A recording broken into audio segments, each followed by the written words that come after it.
It's now 6:32. I suggest we start, Jeff, unless you have any reason to delay. I think we're all technically on board.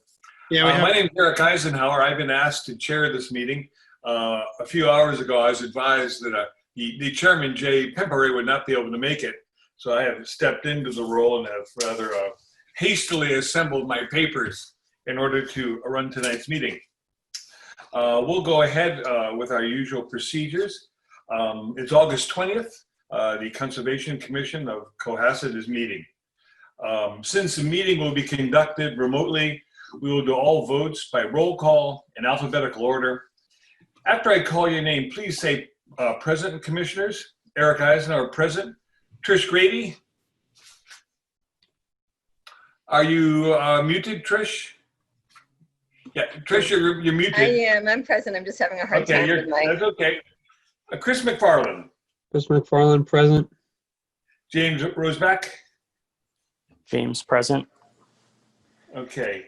And myself, we have four. 1, 2, 3. Yeah, we have a quorum of 4, so we can proceed. Alex may be joining us later. I think he was mentioned that he would be here tonight. If anyone in the audience is listening and would like to address any applications, they need to do so via the chat box on our computer. Jeff Summers, our agent, will be monitoring the questions during this meeting. I forgot, Jeff is with us tonight. He's our conservation agent. And Angela, who's our conservation administrator, is also here this evening. First item of business is RDA 2009 Commuter Rail ROW maintenance by Keolis. I will now read into the record the public hearing notice in accordance with our accepted procedure.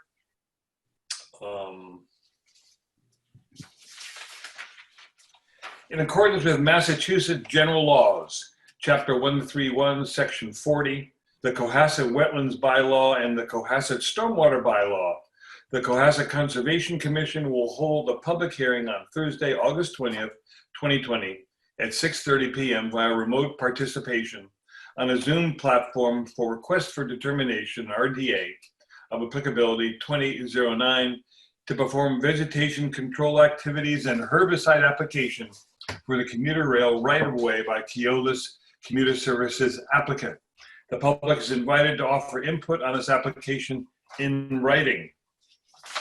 So, is there anyone here from the applicant who would like to speak? Yes. Yes, good evening. This is Clary Kutu from Keolis, and Okay. Tim Dermody. Good evening. Welcome. And Tim will be actually doing the presentation, and I'll be available for questions. Okay. Okay, I'm going to start out by sharing my screen if I can. If you could disable that for me. Can you handle that, Jeff? Tim, you'd have to ask. Oh boy. Very challenging.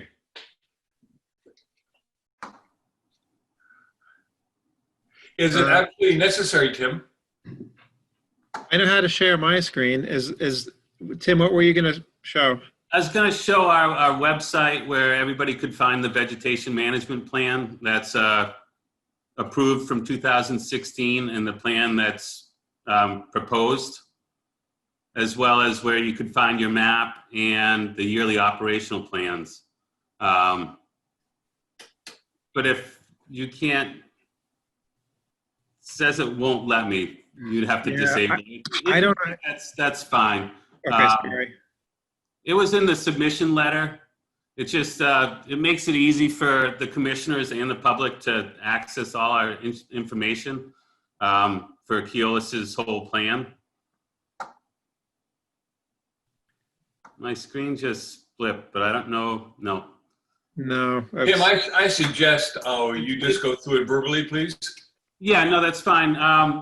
So as a 5-year renewal of Keolis's vegetation management plan, we're required by 333 CMR 11 and specific parts of 333 CMR 10 to resubmit for each town that Keolis operates through to make sure that the delineated maps are approved by each town. As part of the CMR, we're also, Keolis is required to submit yearly operational plans, which you should have been receiving and should have received, I believe, back in March, which is more specific to each year. I don't know if you could show the map and I could go over the different parts of the map. When Keolis applies the herbicides to the protected areas, there's colors that, Yeah. they're, it's hard to, oh, there you go. Okay, So yeah, down at the bottom of this map, you'd see the legend, which describes there you go, the two DEP, Zone 1 and Zone 2. And, your vernal pools, all the protected resources, protected habitats. And your town actually doesn't have any areas that doesn't have any resources in it along the right of way. As you can see right there where the arrow's pointed, the yellow is a no spray zone. It's usually a river, culverts, so they're highly protected. So at those locations, Keolis would be implementing their integrative vegetation approach, where they'd be going in and using brush cutters or weed whackers or some other type of herbicide treatment. So no herbicides at all. Some other type of way to get rid of all the vegetation that could be a hazard. The light blue, or we call them single blue because that's how they're marked in the field, they only get sprayed once a year. And then the double blues, or the dark blue, right here by milepost 22, and most of the portion through 21 and 22, is only sprayed once every 2 years. So that's the DEP Zone 2. They're heavily protected. So therefore, Keolis would have their crews going out there and using weed whackers and brush cutters to trim back the brush and any vegetation, any trees that might fall on the right of way during the winter months. So when the weed spray truck is going along, Keolis hired an environmental monitor that works for them in-house, and he'll be with the applicator, who is RWC. So when they're riding down the tracks, there's a spray boom that's shown. There's a diagram in the VMP, and they're able to shut off portions of the boom. So you'll see at milepost 20 on the far left of this map, there's yellow portion on the right side. So that right side, they'll shut off that whole boom, and on the left side, they'll be spraying just once a year. So they can control necessary. all of that. And then environmental monitor has these maps, and the tracks are marked on the center of the railroad tracks with these color coding systems. And the environmental monitor is also looking for any standing water along the right of way to make sure that we're not putting any herbicide into standing water. Keolis also works with the engineering department and the maintenance department for when they're doing maintenance through areas. They'll disturb some of the road bed when they're changing out ties and stuff and doing common maintenance. And vegetation doesn't really grow well there for a year or two. So they'll usually skip over those parts. Over in between milepost 22 and 23, you'll see where it calls out specifically, spray the center. What the applicator will do in this portion is they'll turn off both side booms and spray just the center of that rail, in between the rail. That way, the track inspector can go through and make sure that there's no defects in the rail and it's safe for traffic. Last 2016, when we submitted these maps, there was a negative determination, and that's what we were looking for again this year. So I was going to open it up to everybody for specific questions, and I know Claire is really good at answering these. So, does anybody have any questions? Okay. Tim, I'll start off. My name's Eric Eisenhower. Could you describe what type of herbicides you're using, please? Well, all the herbicides that Keolis uses, unless you want to take this, Clary, No, go ahead. they're all approved by the DEP and the Department of Agricultural Resources. There's been very little change to those. They have a couple years back, they eliminated a couple and they've added a couple, but it doesn't happen often. And they actually dictate the spray rate. It's a very low concentration. Also, the vegetation will grow resistant to a certain herbicide. So on a yearly plan, we'll dictate what herbicides we're going to use. That way we eliminate the risk of the vegetation growing a resistance.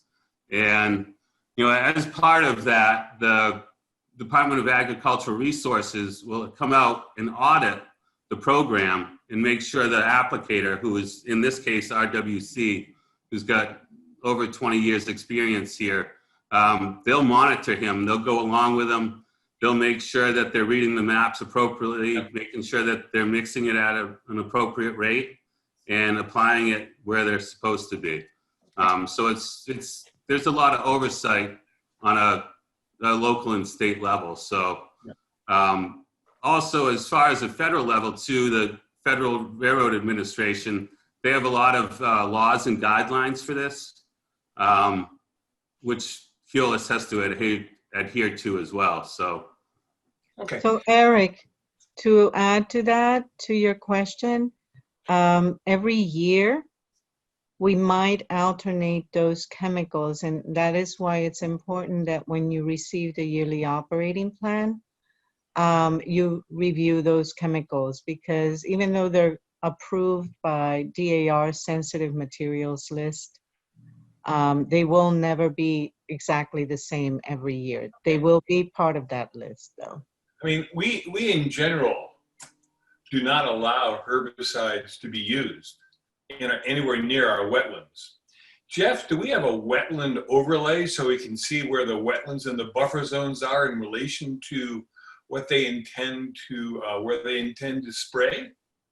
Yeah, they're pretty much shown on this map here. So there's, this, the wetlands along the railroad are many and sporadic, but they're showing this area down here and then, this area through here. But if you were to go to like the, Mass GIS site, they're all over the place. Yeah.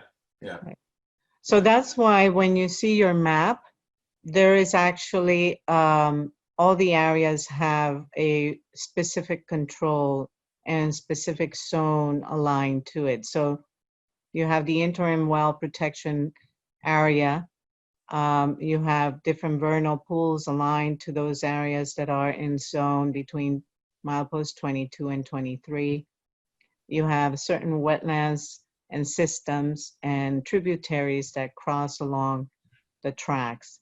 So one important thing for you to note is that even though it says that we can spray the area once a year, what we try to do is only spray when it's absolutely needed, especially in an area where it has so many resource areas. Your town does not have any area that says it's free to spray at any time. Your map is actually depicting specific areas, and what we do specifically in Cohasset is that only when we need to spray, we will spray. Those double blue, the dark blues, are every 2 years, but if we don't need to spray, we won't spray. So usually we pull the boom at milepost 22 and only spray any areas that are critical for inspections and areas that will not be, where no surface water is evident as well. So it's a good program. I'm very conscientious and sensible to these areas. So to the extent that we can, we will align mechanical controls versus herbicide controls in specific in areas like this. Okay. Commissioners, what do you think? Anyone have any questions or comments? Well, could you explain what vegetation you're trying to control with the herbicides, and why it's just not a mechanical control?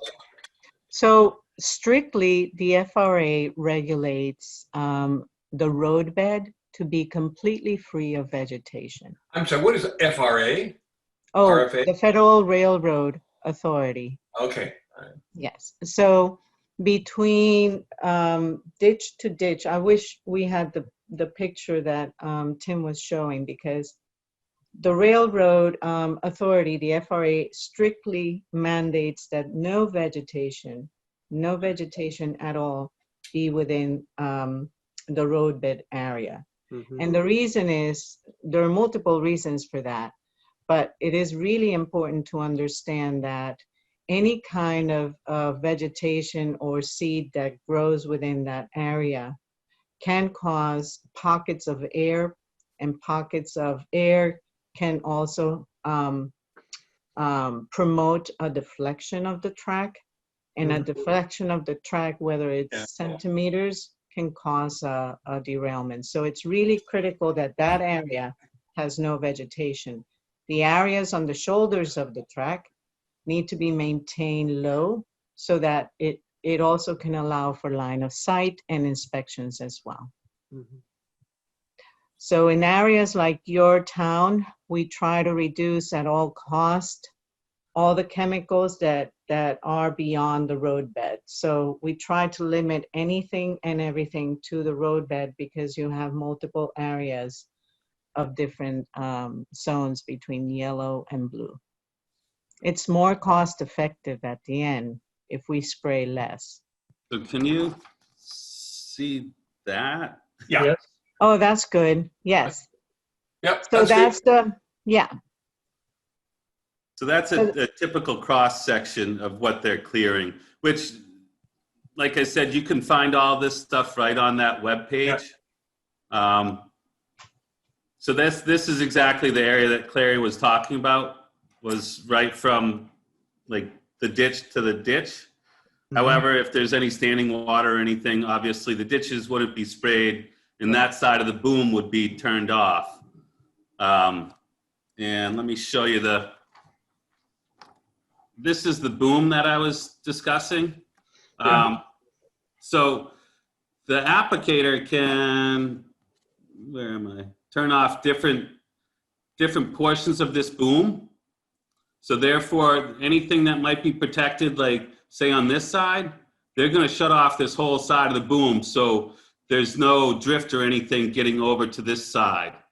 And then on the very sensitive areas, like those 2 specific areas that I pointed out, or maybe 3, that it says the center only, it's only going from the end of the tie to the end of the tie. So it's literally just getting that portion just to make sure that there's no derailments and, hazardous environment for potential derailments. And that's what the environmental monitor will be doing when they're on the high rail equipment. And the environmental monitor will guide based on the maps. Usually a year ahead, we will know, like around this time when they're doing the brush spray, he will highlight on the maps, these areas are critical for mechanical control because we can't spray.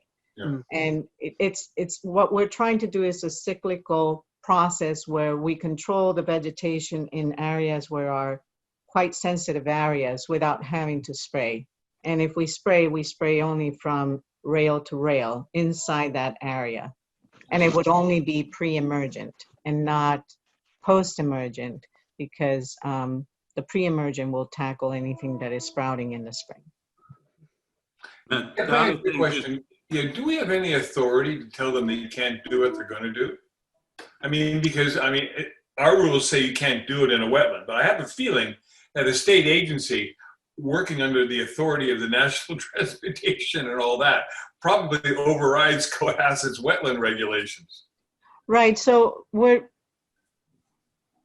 unfortunately, the right of way is something that is really a safety mandate. Yeah, yeah. So to the extent practicable, what we do is town by town, we have different areas, different zones. And this is nationwide, by the way. Those zones, those yellow, blue, double blue zones, that's followed across every railroad nationwide.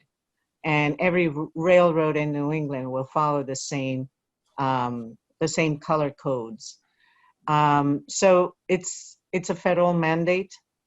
Unlike the highway and the utilities, they don't have passengers, on tracks.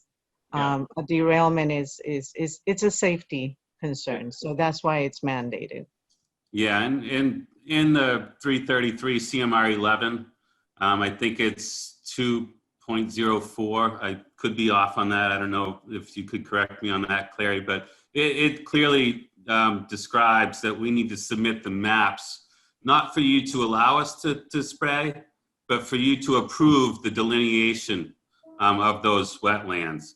And, we go every year, even though we're not required by the CMR, we go every year as part of the yearly operational plan, and we go check Mass GIS, and we'll upload those layers and make sure that there's been no changes. And we also contact the Department of Agricultural Resources and get an updated list of any wells or anything that are in the area. That way we can add them to the maps. And then if there are any updates to the map, we'll upload the new map to our website. The other thing that I couldn't show you was that, and I don't know if you can see it on my phone, but out on the tracks, that's what I was talking about. Like that color coding that you see on the map is out there in the field. So they can see it as they're riding up to it. They can see the yellow and the blue. And, Okay. we put it on a tie, we screw it down. We went to a composite material that lasts a lot longer and it's more visible. The paint won't flake away. They're a lot easier for the applicator to see when they're approaching it.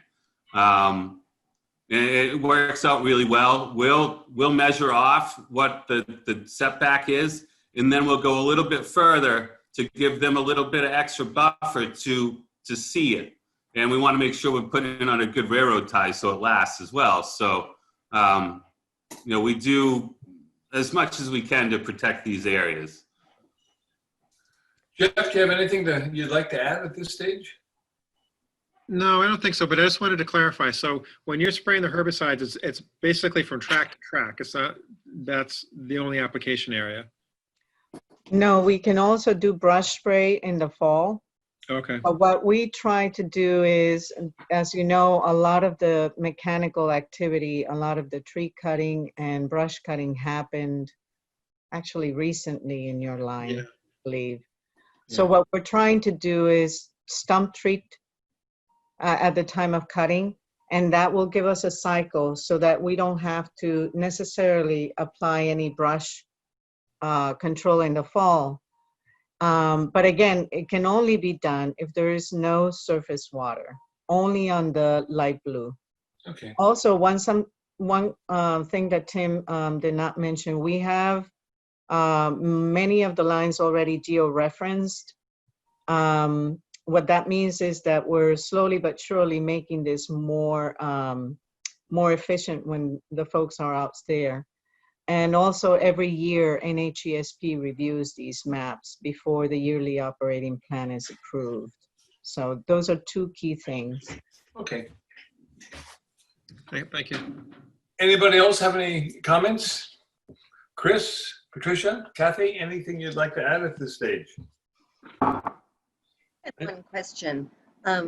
You indicated that you only do it if it's critical. Is that through a visual inspection at that time, or is that through a culmination of multiple inspections? Correct. Okay. So we have, twice a week, we have our INR team, which is our track team, do federal inspections. They have to inspect the tracks twice a week, every line. And if they notice anything in particular, we take notes. So we meet at the beginning of the year.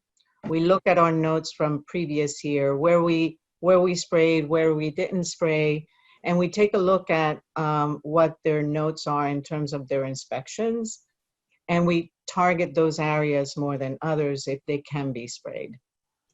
So it's really kind of making it a sustainable effort over time. I particularly am not in favor of chemicals. So my objective is always to be going towards more mechanical and manual approach than applying chemicals, in specific in areas where we have zone 1, zone 2s, and resource areas that are critical. So, yeah. Yeah. Tell me, Jeff, we approved a similar plan a few years ago, did we not? Yes, it was pretty much the exact same plan. That same plan, so. There's a bit of a precedent here, I think. Tim, just for the record, could you just make it state what the name of some of the chemicals are that you use? Yeah, I have a list here. Actually, And I'll explain why. Your case is what we would consider rare and unusual, and there's no doubt that by its own nature gives us the opportunity to grant this request or find the negative determination. However, for the record, because we have people whose situations are not rare and unusual wanting to use similar chemicals, it's just good to have it on the record that these chemicals are being used, as Mr. Eisenhower asked what they were, and this then allows us in the future to say, yes, they did use the same chemical, they did use a different chemical, but the point is that this is a rare and unusual situation. so I'd pull up the yearly operational plan for you, but since I can't, this was, let's see, the other side. So Aquanet, Milestone, and Spider. Mm-hmm. And the rates are dictated, like I said. Yes. Is that Yeah. showing up backwards for you guys? No, it's I fine. can read it. Okay. It's okay. So these were the ones that were used this year. Yeah. And they're all pre-approved, but it will say like, touch-up application. But this is for the pre-emergent road bed, that cross-section that we showed you. Yes.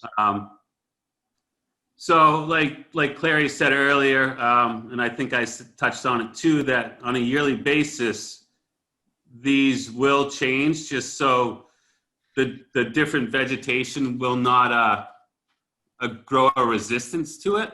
Understood. Yeah, understood. Tell me, Tim, do you have a standard for the biodegradable life of these materials? The Mass DAR, when they approve these chemicals, they do significant research over time. The Board of Health, actually the State Board of Health, they have a specific committee that researches and approves these chemicals. We can point you to the website. Unfortunately, I don't have it in front of me. But if you go to Mass DAR website, they have, case studies and explanations and all sorts. They can't put a chemical in the sensitive chemicals list without having gone through specific protocols for approval. Okay. All right. Jeff, do we have anybody in the audience or who would like to make some comments or? No, there's no comments showing. But if anybody from the audience does want to make a comment, you can do so in the question and answer. Well, at this stage, I would move that we approve the RDA as it is. And I think we probably should want to vote on it unless anyone has any reasons not to. It appears that it may not be the best of all worlds, but it's something which is an established procedure. It's federally mandated, and it has received the close supervision of the state scientific community and all that. So, and we've gone with it in the past. So there's a precedent here. In terms of voting, Eric Eisner, would vote yes. Trish? Can I second your motion first before you? Oh, sorry. Yeah, well, yeah, I'm good at this game, Chris. Yep. All right, Chris seconds. Eric, can I stop you for a second? So what the Yeah. motion should be would be to issue a number 2, a -2 determination, which will allow them to do the work. And then Exactly. also what they're asking for is a -5 determination, which mentions the exemptions for public infrastructure maintenance. So the motion would be a -2 and a -5 determination. Okay, that's the motion. Those in favor, you answer yes. We'll do a roll call vote. We'll go down the list. Eric Eisner votes yes. Trish? Muted. Can't hear. You're muted. I did it too quickly. I vote yes. Okay. Chris? Chris McFarland, yes. James? James Roseback, yes. Okay. Final vote is 4-0, and the motion passes for a negative determination 2, and what's it? A negative determination 5, Jeff, I guess? Yes. Yeah. Okay, fine. Great. Thank you very much, Tim. Thank you very much. Thank you. Thank you. Just one quick thing before we leave, Jeffrey. Michelle Grisenda is every year, starting next year, going to be sending the yearly operating plan via email to all agents. Okay. Simply because of COVID-19, there will be some, delay in the process of paper. Okay. And while I have you, who should I send the determination to? Should I send it to you? Tim, To Tim? Okay. Tim, yes. Thank you very much, everyone. Have a good night. Fine. Thank you. Thank you. Thank you. Okay, next on our list. In accordance with Massachusetts General Law, Chapter 131, Section 40, the Cohasset Wetlands Bylaw, and the Cohasset Stormwater Bylaw, the Cohasset Conservation Commission will hold a public hearing on Thursday, August 20th, 2020, at 6:30 by remote participation on a Zoom platform for request of determination. Oops, sorry, wrong one. Excuse me, wrong sheet of paper. The Cohasset Conservation Commission will hold a public hearing on Thursday, August 20th, 2020 at 6:30 by remote participation on a Zoom platform for an amended order of conditions for notice of intent 2006 to allow for the reconfiguration of an existing pool and patio by Raymond Terrarian, applicant. I hope I didn't mangle your name too much, Mr. Terrarian. No, that's okay. Okay, the public is invited to offer public input on his application in writing and by email or this evening. So, Mr. Terrarian, do you have something you'd like to say? Yes. Commission members, my name is Raymond Terrarian. I am here this evening to represent the homeowners of 191 Atlantic Avenue to amend the amended order condition to allow for configuration of the reconfiguration of the existing pool and patio. The new pool and patio location will not have any adverse impact as will result in less stormwater runoff than existing. The proposed new location will reduce the impervious surfaces by more than 40% and will entirely out of 50-foot buffer zone of the wetland and coastal bank. The existing pool and patio are approximately 4,000 square feet, 4,000 square feet, and the proposed will reduce this to 2,400 square feet. And as shown in the plan, you can see it, just we are bringing, just a pool closer to the house, and they are out of the existing one. You can see they are in the buffer zone, and we are moving everything off the buffer zone. And that's it. If anybody has any question, I'm more than happy to answer. Thank you. Jeff, do you have anything you'd like to add? So can everybody see the site plan? Yeah, that's fine. Okay. So this area here with the round pool and this blocked patio area is the existing pool, existing patio area. So what the proposal now is to eliminate the pool patio, turn that into lawn, and then rebuild the patio here in this area with this new rectangular pool tucked into the back of the house. So just to make that clear so everybody can see.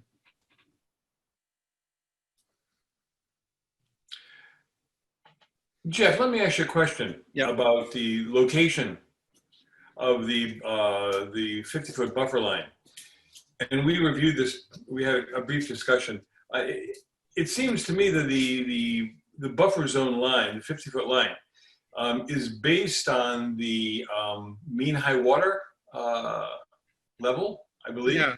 So Ray, do you show the top of coastal bank on this map? Or this- Yes, the top of the coastal bank is elevation, I believe is 12, Okay, which so is this- right in here.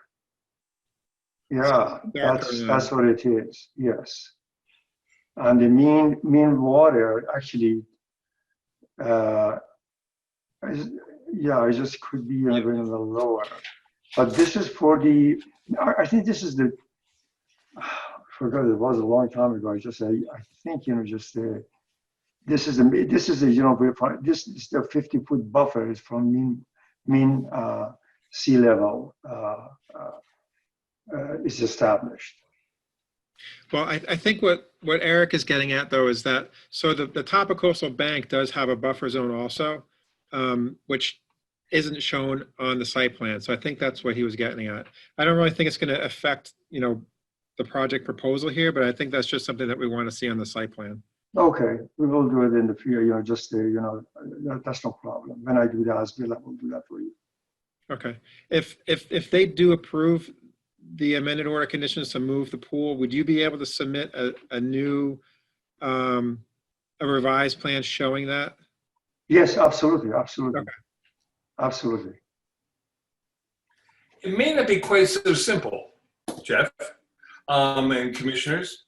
What we're talking about is moving the buffer zone, in some cases, almost all the way across to the right, where the other buffer zone line is. So it goes right down the middle of the property, which has implications in terms of trees and plantings and the choice of plants and all that. Because within the 50-foot buffer zone, we have very clear policies as to what we're willing to allow for the flora and work to be done. It's just not clear to me that it's just a question, Jeff, of rewriting and resubmitting a new plan with the line in a different area. I would like to have a chance to discuss that and to find out if there are any additional implications in terms of the project. If the buffer line is moved basically about 30 or 40 feet from left to right across the diagram. So, So I think Ray, is any vegetation being proposed to be removed with this? No, we are not moving it. Actually, we are improving it. This is all lawn. All lawn is existing. We are not, there's no trees there. We are not moving any trees. We are not moving shrubs, nothing. We're not doing anything. Actually, there is a stairs in here. I don't know if you see it. There is a stairs right in here. There's all the structure in here, which we're not showing it. It's just a structure there. And we bring it in here. We definitely improve the stone runoff. And there's no vegetation. It's all lawn. It's all existing. This has been more than 100 years. This property is more than 100 years old. do you have a planting plan, Mr. Turanian? What is it? Do you have a planting plan? No, we do not do You any intend to planting. plant? We are not planning. We are actually improving it. We're taking this portion of there is a structure right in here, which is the stairs, existing stairs. We're taking all we took it out. What we're going to do, we are going to build this pool, and we are making, these are all lawn. We're going to bring it back. We need it for drainage. We're not proposing any trees. We are not proposing any shrubs, nothing. We are just taking all of these impervious surfaces and replacing them with the lawn. So access to the pool house is going to be over a lawn? That's correct. And what is the pavement around the pool? Pavement is the bluestone. It's a cemented bluestone. Cemented. Yeah, it is cemented.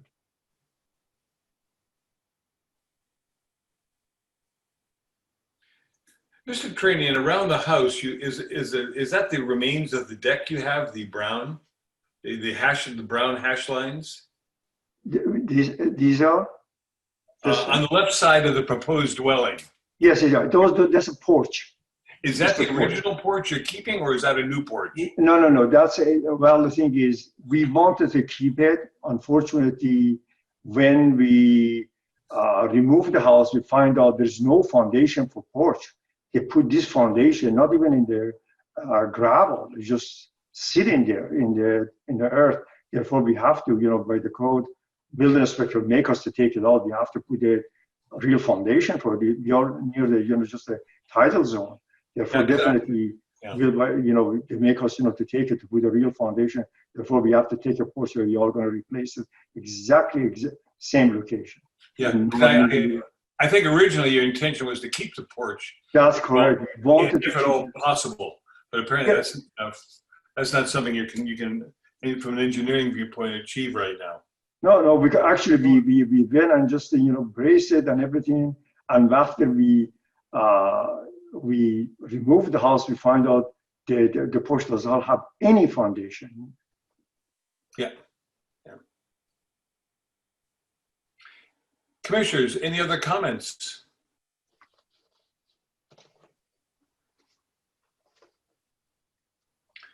So, Give me a minute, please, Eric. yeah, that's fine.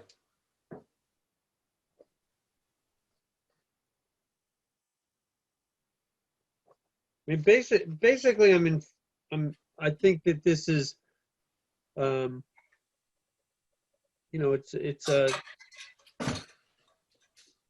although it's hard to believe that what's shown on the drawing is half of what's existing, because I think the numbers said that it was half, which it's hard to actually see that. And in theory, it's outside the 50-foot buffer to the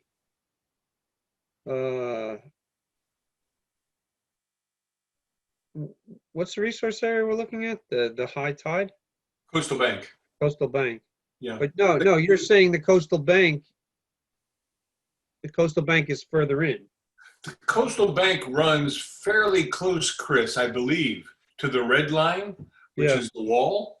Right. If you look there, there's ledge all the way up from the water's edge up to the base of the wall. Solid ledge, and it's the bank. Yeah.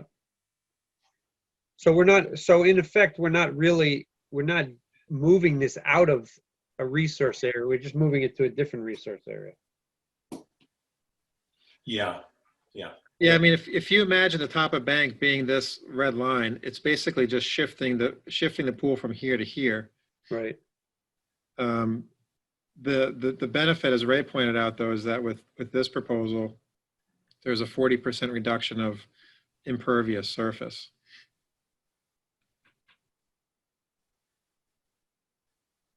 Since it's all going to be grassed and there's not going to be any further development, the project still only includes building and construction on what we call the existing land that's already built on. Mhm. They're not digging up any virgin territory soil within the new 50-foot buffer zone. Right, so the new home is going to be built essentially on the existing footprint. Absolutely, and the new buffer zone would probably run between the D of proposed and the D of dwelling, and go from left to right down the middle of the property, roughly speaking.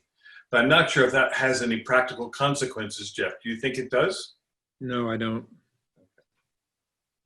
Yeah, like the way I look at it is, like I said, you're basically taking the pool here, sliding it down this way. There's no real, I mean, even, we can picture where the top of bank is going to be. There's no further intrusion closer to the resource area. Yeah. And there's a large reduction in what I would call the impermeable area, Jeff, of the old pool and the walkway around it. Yeah, that's the real environmental benefit. Yeah.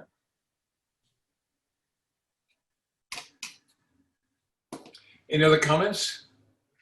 I'd just like to point out to the commission that section 36, which says that impervious surfaces for driveway walks or patios in a resource area buffer zone is prohibited, absent good cause show. Yep. I know that swimming pools are hard to maintain without, but I don't know. I just wanted to point it out. Yeah, I know what you're saying. I think, again, you're basically taking what's already existing and moving it. You're just basically sliding it over.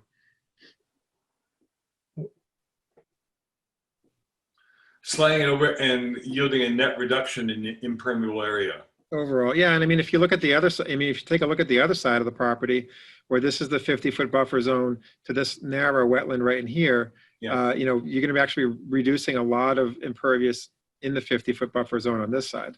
So there's that way to look at it also. So, even if you were moving slightly towards the resource area here, the coastal bank, you're taking out a lot of impervious, all this patio outside the 50-foot to this wetland area down in here. Okay. Mr. Trini, may I ask you a question? Who was the engineer who decided to put the incorrect buffer zone line in? What company was that? Well, when we did the, just the original, just a filing, we talked with DEP, just a long time ago, and they said, just a 50-foot is just, from this edge. That's why they give it to us. That's why we put it in. But if you want to, just to go, that's why I just have to look at my notes to see where other filing we did, and DEP just told us, that's the one to use. And if we have to move it further, you can see it.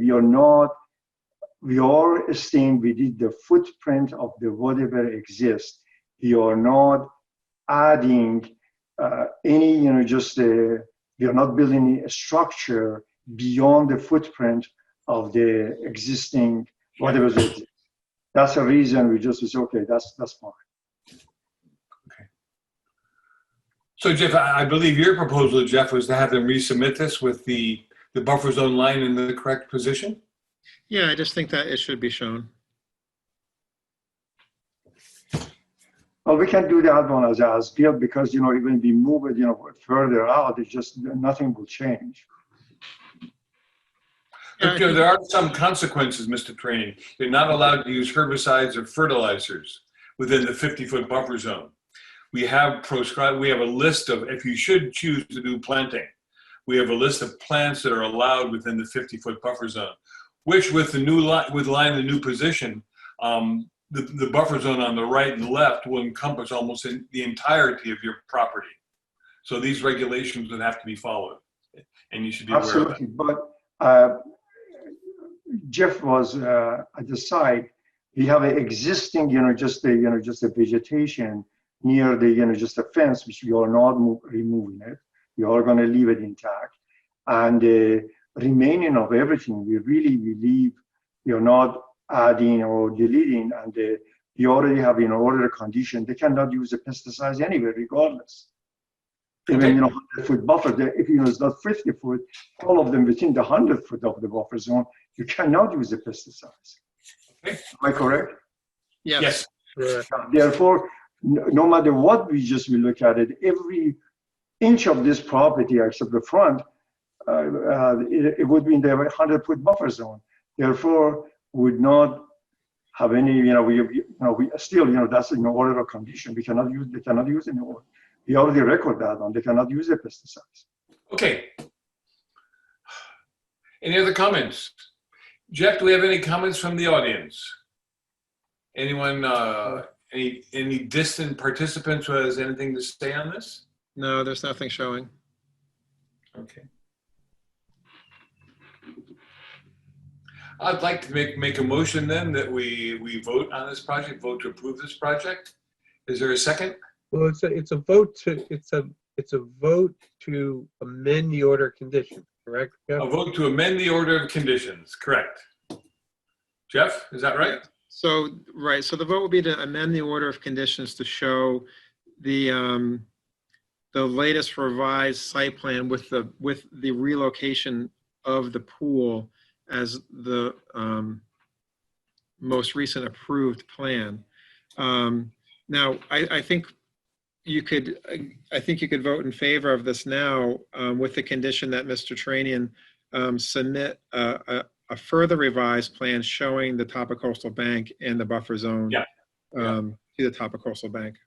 Absolutely. Okay. No problem. Is that okay, Mr. Tranian? You're Yes, you're up with absolutely. that? Absolutely. You know, And then can we just give Mr. Tranian a time frame when to have that submitted by? yeah, within the, just a week or 10 days. Okay, so you want to say 2 weeks from tonight? That will be fine. Okay. Yeah, that will be fine. Okay. I then move, Jeff, could you summarize what we're voting on again? Sure. So it's a vote to amend the order of conditions to show the site plan provided by Mr. Turanian showing the relocation of the pool and the Topocostal Bank, including the buffer zones to Topocostal Bank, as the latest approved site plan for this project. Okay. Within 2 weeks of today. Yes. Thank you. So moved. Do I hear Is there a a second? second? Could you second, Chris? I just moved. Someone else has to. Trish, I'll second, please. yeah. Hey, I'll third it, all right? We got a second. Okay. Let's take a vote then. Roll call vote. Trish Grady? Aye. Chris? Chris McFarland, aye. James Rosbach? James Roseback, aye. Eric Eisenhower, aye, and it passes 4-0. Thank you, Mr. Tranian. And I have a comment from our Okay. chairman. Our Okay, chairman wanted me to pass on to you. good. He's very much disappointed that he missed a chance to have an engineer to an engineer discussion tonight because he's forced to be away. But he says, please make sure you mention it to the candidate, all right? Absolutely, It was absolutely. important to Mr. Pimpare. Absolutely. Okay, thank you very much. Thank you. Jeff, Thank you Good very luck. much. Acting, Thank you. wait, can you stay on for 1 minute, please? Yes, absolutely. So Jeff and acting chairman, there was a question that was thrown out. It's thrown out by an anonymous attendee, so I don't know if we have to address it or not. Yeah, generally we want to know who is asking the question. Oh, I don't see it. I don't see it anywhere. Is it in the question and answer? It is. It says, the question is, what will happen to the pool house? Oh, okay. Yeah, I do see it now. Yep. I think you can answer without causing any great offense. I Now, don't. pool houses stay as it is, the same location. We will not do that. The client, they might, the residing, the roofing, or just cosmetic. There's nothing is going to change Okay. with the pool house.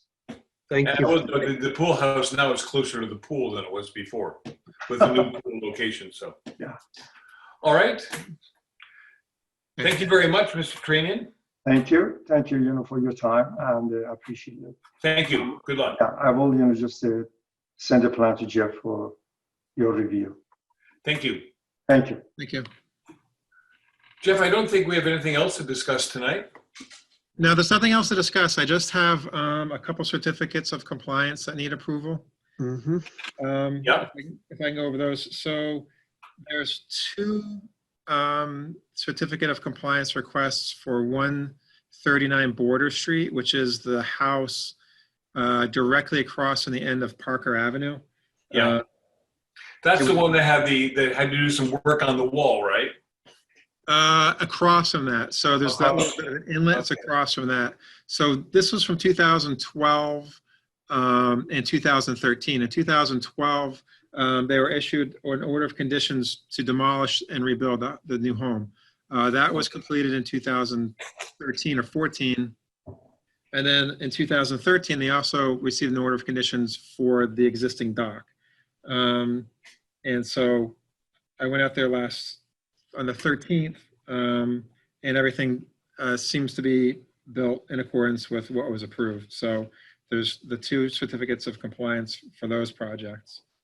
And then lastly, there was a certificate of compliance request for 1 124 Forest Avenue, which was a small addition on the front of the house. That was from 2015. That's been completed for several years as well. And there's no issues with that either. Okay. I'd like to make one comment, side comment. Sure. On Sunday, I was at the beach, and I looked back toward a project we approved, must have been about a year ago, which was a dock that was screwed into the rock in Little Harbor, if you remember. And we didn't allow them to put any ramp up to it, screwed into it. And it was stuck on a peninsula on a house, a very modern house. Do you remember it, Jeff? Yeah, Gammons Road, I think it was. That's it, on Gammons Road. Chris, do you remember it?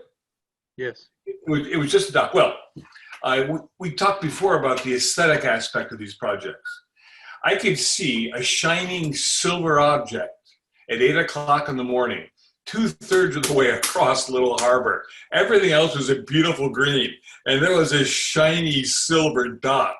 And no one ever had the idea of painting it or putting some external coating on it to make it look anything other than horrible, all right? Because it stands out now, it's shiny, it's, I guess, stainless steel or whatever, and it's probably, as you stand on the beach looking back at Little Harbor, it's probably the most noticeable thing you can see at Little Harbor right now. So, and we were talking before about docks and aesthetics and how things fit together in natural environments, and somehow we forgot that one, or we didn't appreciate what it was going to be like. So, okay. So Jeff, do we need to make a motion to vote on those?